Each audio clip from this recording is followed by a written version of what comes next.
Welcome to our channel. Today we how to register with Looker Studio for SEO reporting templates, detailed guide step by step clearly. Begin by opening your web browser. In the address bar, type in Looker Studio and hit enter. Once the Looker Studio homepage loads, locate the sign in button in the top right corner. Click on the sign in button. If you already have a Google account, enter your email address and click next. Input your password and click next again to access Looker Studio. If you do not have a Google account, you will need to create one. To create an account, click on the Create Account link.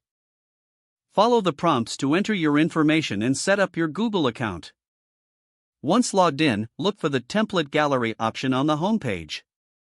Click on Template Gallery to explore available templates. In the search bar, input SEO reporting to find relevant templates. Browse through the SEO reporting templates listed. Select a template that meets your needs by clicking on it. Once inside the template, click on the Use Template button. This will redirect you to a new report created from the template. Customize the report by connecting it to your data sources. Click on the Add Data button to connect your preferred data source. Choose from options such as Google Analytics, Google Ads, or others as needed. Follow the prompts to finish connecting the data source to your report.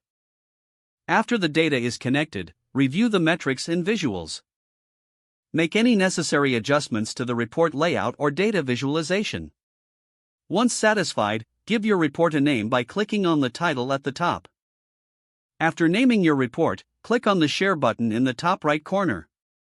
Adjust the sharing settings according to your preferences. Finally, hit the Done button to save your report settings. You are now ready to utilize your SEO reporting template in Looker Studio. If the page does not load, refresh the browser or try again in a private or incognito window.